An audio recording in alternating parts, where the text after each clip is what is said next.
दोस्तों, स्वागत है एक बार फिर से आप लोगों का सक्सेस क्लासेस पे। जैसा कि आप लोग जानते हैं कि हम लोग एस पांडे के जो बुक है वो कवर कर रहे थे सोशियोलॉजी ऑप्शन के लिए, जो कि हमारा क्या देख रहे थे, हम लोग थिंकर में कार्ल मार्क्स को देख रहे थे। अभी तक हमने सिर्फ इसमें एक पहला टॉपिक देखा है। कौन सा टॉपिक था हमारा? द्वंद्वात्मक भौतिकवाद देखा है। आज हम जो देखेंगे अपना सेकेंड टॉपिक, जो कि इनका क्या है, ऐतिहासिक भौतिकवाद का सिद्धांत क्या है। और ये जो ऐतिहासिक भौतिकवाद का सिद्धांत या समकालीन संदर्भ यानी वर्तमान में इसकी क्या उपयोगिता रह गई है, या फिर आज इसकी जो प्रासंगिकता जो है वो कम हो गई है या फिर अधिक है, वो सब कुछ हम यहाँ पे देखेंगे। ठीक है, तो आज ये दो टॉपिक हम कवर करेंगे जो कि काफ़ी इंपॉर्टेंट है। चलो शुरू करते हैं अपना पहला टॉपिक आज का। शुरू करने से पहले जो भी सर एंड मैम अभी तक चैनल को सब्सक्राइब नहीं किया, फटाफट से चैनल को सब्सक्राइब करके चैनल के साथ जुड़ जाए। तो चलो देखते हैं हमारा पहला टॉपिक क्या है आज का, ऐतिहासिक भौतिकवाद का सिद्धांत। अब चलो शुरू करने से पहले एक चीज़ और मैं आपको दिखाऊँ। देखो, मैंने यहाँ पे कुछ चीज़ें डायग्राम यहाँ पे ऐड कर दी है जो आपको समझने के लिए आसान होगा थोड़ा सा। तो देखते हैं पहला टॉपिक क्या है, ऐतिहासिक भौतिकवाद का सिद्धांत जो है ये देखते हैं। तो इसमें देखो बोला जा रहा है, एस पांडे जी लिखते हैं कि ऐतिहासिक भौतिकवाद मार्क्स द्वारा प्रस्तुत इतिहास एवं सामाजिक परिवर्तन का एक सिद्धांत है। मतलब ये क्या है, ये दरअसल बताता है कि हमारा जो सामाजिक इतिहास रहा है उसका कैसे विकास है उसके बारे में बताता है, और साथ ही ये बताता है किस तरह से समाज में परिवर्तन हो रहा है। जैसा कि हमने द्वंद्वात्मक भौतिकवाद में समझा था डिटेल से कैसे समाज में परिवर्तन होता है, उसके बारे में ये जो कि सिद्धांत बताता है। राइट, अब देखो इसमें आगे बताया जा रहा है कि यह जो सिद्धांत है इनका, ऐतिहासिक भौतिकवाद इतिहास, संस्कृति और सामाजिक परिवर्तन की समस्त व्याख्या आदर्शवाद के विपरीत भौतिक मूल्यों पर आधारित यानी उत्पादन प्रणाली के आधार पर करता है। यानी कि जो मोड ऑफ प्रोडक्शन, यानी यहाँ पे देखो बोला जाए कि जैसे हीगल जो थे वो सामाजिक परिवर्तन सिद्धांत किस आधार बताते थे, आदर्शवाद के आधार बताते थे। लेकिन मार्क्स क्या थे, वो उन्होंने इसको किस आधार बताया, आदर्शवाद पर न बता के जो भौतिकवाद है, जो इसका फिजिकल स्वरूप यानी उत्पादन प्रणाली है, उसके आधार पर बताया था। तो वही कहा जाए कि यहाँ पे जो सामाजिक परिवर्तन की व्याख्या या फिर इतिहास है वो किसके आधार पर की जाएगी, उत्पादन प्रणाली के आधार पर की जाएगी, यानी कि मोड ऑफ प्रोडक्शन के आधार पे, जो कि कार्ल मार्क्स इसको एक्सप्लेन करते हैं। तो ये हमने इसका उद्देश्य समझा कि क्यों ये सिद्धांत आया था। अब आगे देखो यहाँ पे यही हीगल की पूरी बातें होती है जो हमने पहले ही अपना जो पहला टॉपिक था वो सब कुछ देख लिया है। तो चलो अब मेन जो यहाँ पे ऐतिहासिक भौतिकवाद की जो मेन बातें यहाँ से देखते हैं, ये इस पैराग्राफ से देखिए। यहाँ पे आपको बताया जा रहा है कि मार्क्स के अनुसार इतिहास के किसी भी युग में समाज के आर्थिक संबंध समाज की प्रगति का रास्ता तैयार करने तथा राजनीतिक, सामाजिक, बौद्धिक एवं नैतिक संबंधों के स्वरूप को निर्धारित करने में सबसे अधिक प्रभाव डालते हैं। कहने का मतलब मार्क्स बताते हैं कि इतिहास का आप कोई भी युग उठा के देख लीजिए, इतिहास का कोई भी समाज उठा के देख लीजिए, आपको हर जगह जो कि जो आर्थिक संबंध है यानी जो अर्थव्यवस्था या फिर आर्थिक संबंध है, वही जो कि समाज की जो समाज की जो राजनीतिक व्यवस्था है, सामाजिक जो बौद्धिक है, नैतिक संबंध है, उन सभी के स्वरूप को क्या करता है, निर्धारित करता है और इस पर अधिक प्रभाव डालता है। तो कहने का मतलब इसको देखो हम लोग एक फिगर के थ्रू समझेंगे, जो हमने लास्ट में दिखाया था आपको। यहाँ से देखो फिगर के थ्रू समझेंगे, आपको बेटर समझ में आएगा। तो जैसे यहाँ पे वही मार्क्स कहना चाहते हैं कि ये देखो बोल रहे कि ये जो समाज में जो समाज का कोई भी युग हो, उसमें आप देखोगे समाज का जो स्वरूप रहा है उसका निर्धारण किसने किया है, अर्थव्यवस्था ने, यानी जो आपका उत्पादन प्रणाली रहा है उसी ने जो कि समाज के स्वरूप का निर्धारण किया है। जैसे कि अगर किसी समाज में अर्थव्यवस्था बदल रही तो वहाँ पे देखोगे तो आपका जो इस पर आधारित जो शिक्षा है, सांस्कृतिक मूल्य है, कानून व्यवस्था है, धर्म है, विवाह संबंधी व्यवस्था है, राजनीतिक व्यवस्था है, तो ये सभी जो कि परिवर्तित होगा। अगर अर्थव्यवस्था में परिवर्तन होगा यानी उत्पादन प्रणाली में परिवर्तन होगा तो इन सभी जो सामाजिक संस्थाएं इन सब में भी परिवर्तन होगा, क्योंकि एक दूसरे पे निर्भर है, ऐसा जो कि मार्क्स कहते हैं। और इन सभी के परिवर्तन का आधार, मुख्य आधार क्या है, हमारा अर्थव्यवस्था यानी आर्थिक आधार ही इसका मुख्य आधार है। तो उम्मीद ये आपको डायग्राम से समझ में आएगा। और उन्होंने बोला कि ऐसा नहीं कि केवल इस युग में, किसी भी इतिहास समाज जो सामाजिक ऐतिहासिक इतिहास का जो समाज है उसमें जो आप किसी भी युग में किसी भी समाज में देखोगे तो सभी में परिवर्तन का मुख्य कारक आर्थिक कारक रहे हैं। इस तरह से जो कि सामाजिक परिवर्तन होता है। तो यही बात जो कि यहाँ पे मार्क्स यहाँ पे बताते हैं। अब चलो आगे समझते हैं, आगे क्या लिखते हैं कार्ल मार्क्स जी। हालांकि मार्क्स ने अन्य पक्षों के महत्व को भी स्वीकार किया है और कहा है कि ऐसा नहीं कि अन्य कोई तत्व जैसे कानून, धर्म, साहित्य, कला, संस्कृति आदि समाज की प्रगति में कोई भूमिका नहीं निभाते, बल्कि अन्य सभी तत्वों की भूमिका आर्थिक तत्वों के साथ जुड़ी रहती है और ये तत्व उसके उपाश्रित के रूप में क्रियाशील रहते हैं। वही हमने बताया जैसे डायग्राम के थ्रू कि जैसे बीच में इकॉनमी है, मार्क्स मानते हैं कि सामाजिक परिवर्तन के केंद्र में क्या है, अर्थव्यवस्था। अगर अर्थव्यवस्था में चेंज होता है तो सामाजिक अंगों में चेंज होता है, जिससे समाज में परिवर्तन हमको देखने को मिलता है। तो वही बोला जाए कि अर्थव्यवस्था तो केंद्र में, लेकिन इस पर आश्रित जो अन्य सामाजिक अंग जैसे संस्कृति है, कला है, साहित्य है, धर्म है, तो अगर अर्थव्यवस्था चेंज होगा तो इनमें भी चेंजेस होंगे। तो वही बात यहाँ पे लिखी जा रही है। फिर देखो आगे बोला जा रहा है यहाँ पे कि मार्क्स के अनुसार चूंकि किसी युग या समाज में उत्पादन का तरीका यानी मोड ऑफ प्रोडक्शन स्थिर नहीं रहा है, बल्कि तकनीकी विकास के फलस्वरूप इसमें परिवर्तन होता रहा है। यानी कि मार्क्स कहते हैं कि हर युग में जो कि देखो उत्पादन का जो तरीका है वो हमेशा भिन्न भिन्न रहा है। क्यों? क्योंकि उत्पादन के तरीके में विकास होता चला गया, लगातार विकास होता चला गया, इसलिए उत्पादन के तरीके में हमको परिवर्तन देखने को मिलता है। अब जब उत्पादन के तरीकों में परिवर्तन हो रहा है तो उससे क्या बोलता है, फलतः उसी के अनुरूप सामाजिक संबंधों तथा आदि संरचना में भी परिवर्तन हमको देखने को मिलता है। यानी कि जो उसी का अगर देखो मोड ऑफ प्रोडक्शन में चेंज होगा तो इसी आधार पर जो सामाजिक व्यवस्था है उसमें भी इनमें भी चेंजेस होंगे और इसी आधार पर जो कि हमारे सामाजिक परिवर्तन देखने को मिलता है। तो वही बात यहाँ पे कही जा रही है। तो वही आगे बोलते हैं कि इस प्रकार इतिहास के भिन्न भिन्न युगों में प्रचलित उत्पादन का तरीका भिन्न भिन्न प्रकार के सामाजिक विन्यास को जन्म देते हैं। यानी कि इस तरह से आप देखोगे तो इतिहास में जो भिन्न भिन्न युग प्रचलित हुए हैं तो उसमें क्या मुख्य रहा है, उत्पादन के तरीके में अगर भिन्न भिन्न परिवर्तन आए, इसलिए इतिहास जो हमारा आज अब तक का जो सामाजिक इतिहास है उसमें परिवर्तन देखने को मिला है। जिसकी पहचान ने देखो मार्क्स ने इतिहास को विभिन्न भागों में बांट दिया, उसका कुछ नाम दे दिया। जैसे बोला कि जो पहले एकदम पहला इतिहास था वो था आदिम समाज का इतिहास था, हमारा आदिम समाज का इतिहास था। फिर उसका दास प्रथा का समाज आया, फिर उसका इसी तरह फिर आर्थिक अर्थव्यवस्था में परिवर्तन हुआ था, सामंती समाज आया। फिर अर्थव्यवस्था में परिवर्तन हुआ यानी कि आपका आर्थिक परिवर्तन था। फिर क्या हुआ, पूंजीवादी समाज आया। यानी कि अर्थव्यवस्था में परिवर्तन से ही हमारे समाज में परिवर्तन हो रहा है, ये यहाँ पे मार्क्स जी बताते हैं। अब चलो इसी को डायग्राम के थ्रू समझ लेते हैं और अच्छे से डिटेल से जो कार्ल मार्क्स यहाँ पे बता रहे हैं कि किस तरह से समाज में चेंजेस हो रहा है। तो यहाँ पे देखो, यहाँ पे मैंने बता दिया, यहाँ पे देखो आपको कि कार्ल मार्क्स जी बताते हैं कि सबसे पहले जो कि हमारा जो कि आदिम समाज था, आदिम समाज, फिर प्राचीन समाज, फिर सामंतवादी समाज, फिर उसके बाद आप देखोगे तो पूंजीवादी समाज का विकास हुआ। अब ये कैसे हुआ है और किस तरह सामाजिक संबंधों में परिवर्तन हुआ, तो यहाँ पे देखो बताया जा रहा है कि जो आदिम समाज था यानी जो हमारा घुमंतू समाज था, उस समय आदिवासी वगैरह लोग थे, वहाँ पे देखो उत्पादन कोई साधन नहीं था, लोग पेड़ वगैरह से जो भी मिल जाता था घूम फिर के जो शिकार करता अपना खा पी लेते थे। तो इसलिए यहाँ बोलते हैं यहाँ पे कोई वर्ग भी नहीं था और वर्ग संघर्ष भी नहीं, यानी कि यहाँ पे सामाजिक संरचना काफ़ी सिंपल थी, समाज जो कि वर्गों में नहीं बटा था। फिर देखो उसके बाद बोलते हैं धीरे धीरे देखो उत्पादन के साधन कोई नहीं था, लेकिन अब उत्पादन का साधन आ गया। क्या उत्पादन का साधन है, पत्थर का औजार बनाना सब शुरू कर दिया, नुकीले पत्थर का औजार बन गया और ये पत्थर का औजार ही जो कि उत्पादन के साधन हो गए, क्योंकि देखो अब पत्थर का औजार आ गया, नुकीला पत्थर का औजार आ गया, तो इससे क्या हुआ, शिकार करना आसान हो गया, शिकार की मात्रा में बढ़ोतरी होने लगी, तो लोगों के पास जो कि अधिक से अधिक शिकार आने लगे। तो इस आधार पर सामाजिक संरचना में परिवर्तन देखने को मिला। समाज जो कि दो वर्गों में बढ़ गया, पहला जो था मालिक था, दूसरा था दास। यानी कि जिनके पास नुकीले पत्थर का औजार होते थे वो मालिक होते थे, जिनके पास नहीं होता तो वो दास था, और ये दास जो कि इस मालिक के रहम कर्म पर भी रहना शुरू कर दिया था। तो इस तरह का जो समाज विकसित हुआ उसको क्या इन्होंने बोला, आदिम समाज से प्राचीन समाज का नाम दिया। फिर देखते हैं, ये बोलते हैं कि और इस तरह उत्पादन की प्रणाली में और परिवर्तन हमको देखने को मिलता है। तो अब क्या, जैसे नुकीले पत्थर सब धीरे धीरे क्या होगा, हल वगैरह आ गए, फावड़ा वगैरह आ गए, तो इससे देखो उत्पादन के साधन में परिवर्तन हुआ। अब कृषि भूमि जो कि उत्पादन साधन क्या बन गया, कृषि भूमि हो गया, यानी कि एग्रीकल्चर हमारे समाज में आ गया था। अब एग्रीकल्चर आया तो यानी समाज में परिवर्तन हुआ। सामाजिक संबंधों में देखो कैसे परिवर्तन आ रहा है, तो समाज जो कि दो वर्गों में बढ़ गया, एक जमींदार वर्ग कहलाया, दूसरा जो कि समाज में किसान वर्ग। मतलब समाज में और भी वर्ग रहे होंगे, लेकिन समाज में मुख्य रूप से दो ही वर्ग थे, पहला आपका जमींदार वर्ग, दूसरा किसान वर्ग। अब जमींदार वर्ग जो कि मालिक की तरह काम करता था, किसान जो कि दास की तरह काम करता था, वही बात यहाँ पर कही जाती है। और इस तरह के समाज को इन्होंने क्या बोला, सामंतवादी समाज नाम दिया कार्ल मार्क्स ने।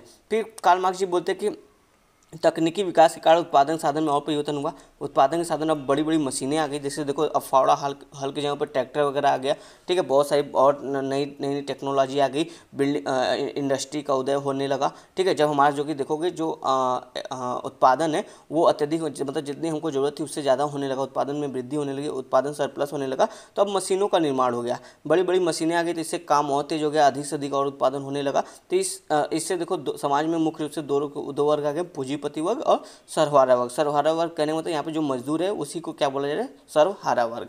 तो समाज इस तरह से दो वर्गों में बढ़ गया, यहाँ पे सामाजिक संबंधों में चेंजेस देखने को मिला है। और इस तरह के समाज को कार्ल मार्क्स ने क्या बोला, पूंजीवादी समाज, यानी कि वर्तमान जो समाज है यही समाज हमारा है, पूंजीवादी समाज, ठीक है। तो इस तरह से समाज में चेंजेस आ रहे हैं, किसके आधार पे, जो आपका उत्पादन के साधन है या फिर अर्थव्यवस्था है उसमें परिवर्तन होने से जो कि हमको समाज में चेंजेस देखने को मिल रहे हैं, ठीक है। इस तरह की बात आपको उम्मीद है समझ में आ गई होगी, किस तरह से समाज में चेंजेस हो रहे हैं और सामाजिक संबंधों में कैसे चेंजेस हमको देखने को मिल रहा है, राइट।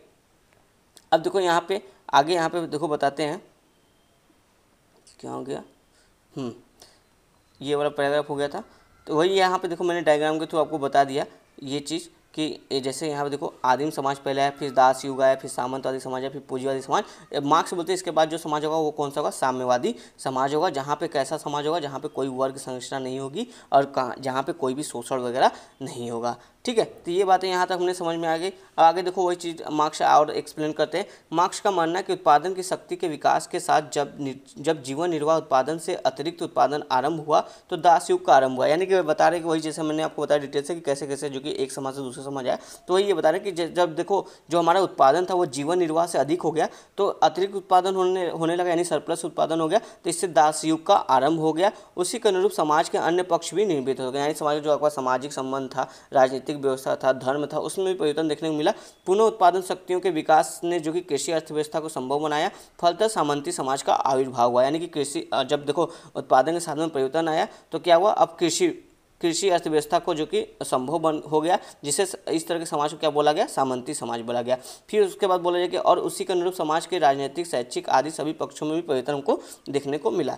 पुनः जब उत्पादन जो कि मशीनों से होने लगा, तो अब जो समाज में परिवर्तन हुआ तो उसको पूंजीवादी समाज कहा गया। इसके अनुरूप देखोगे तो अधिसंरचना में भी परिवर्तन हुआ। अधिसंरचना करने का मतलब मान लो जैसे सेंटर में आपका इकॉनमी है, ठीक है, ऐसे समझो, ये आपका सेंटर में इकोनॉमी अर्थव्यवस्था है, और इसके चारों ओर जो कि अन्य सामाजिक अंग जैसे धर्म हो गया, रिलीजन हो गया, लॉ हो गया, राजनीति हो गया, पॉलिटिक्स हो गया, तो ये जो ऊपर ये इसके चारों तरफ जो अन्य सामाजिक अंग है, इसी को क्या बोला जा रहा है अधिसंरचना। और जो आपका बीच में इकॉनमी, इसको अधोसंरचना, यानी अधोसंरचना में परिवर्तन होगा तो अधिसंरचना में जो भी अंग है उन सब में परिवर्तन होगा, तो यही अधिसंरचना है। फिर आगे देखो बोला जाए कि मार्क्स के अनुसार चूंकि उत्पादन की शक्तियाँ निरंतर विकासमान है, फलतः पूंजीवादी समाज में भी परिवर्तन अवश्यंभावी है, और अंततः यह समाज भी साम्यवादी समाज के रूप में बदल जाएगा। देखो मार्क्स कहते हैं कि जो उत्पादन की शक्तियाँ हैं ना, उसमें निरंतर जो कि वो विकासमान है, उसमें निरंतर परिवर्तन होता जा रहा है। एक समाज के बाद दूसरा समाज आ रहा है, तीसरा समाज आ रहा है, ये कंटिन्यू चलता जा रहा है। तो उसी तरह मार्क्स बोलते हैं कि ये जो वर्तमान पूंजीवादी समाज है ये भी समाप्त हो जाएगा, क्योंकि विकास निरंतर चल रहा है और इसके अर्थव्यवस्था में निरंतर परिवर्तन हो रहा है, यानी कि उत्पादन साधन में परिवर्तन होगा, तो फिर उसके बाद जो पूंजीवादी समाज समाप्त होगा, तो इसके बाद कौन सा समाज आएगा, साम्यवादी समाज आएगा।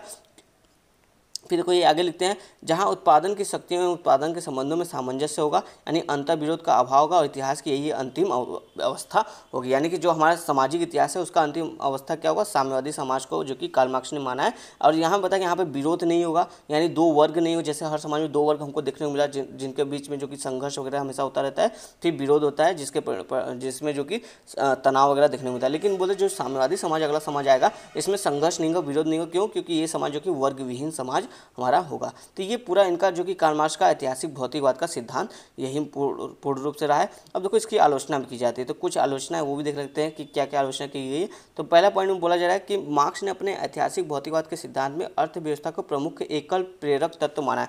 यानी कि ऐतिहासिक भौतिकवाद जो सिद्धांत है उसमें अर्थव्यवस्था ही मुख्य कारक है जो विभिन्न समाज के निर्माण में सहयोगी रहा है। ये केवल एकल कारक इन्होंने माना, और इसके अलावा जो समाज के अन्य पक्ष हैं, जैसे देखो मैक्स वेबर क्या बोलते हैं, धर्म जो कि मुख्य तत्व है सामाजिक परिवर्तन के लिए।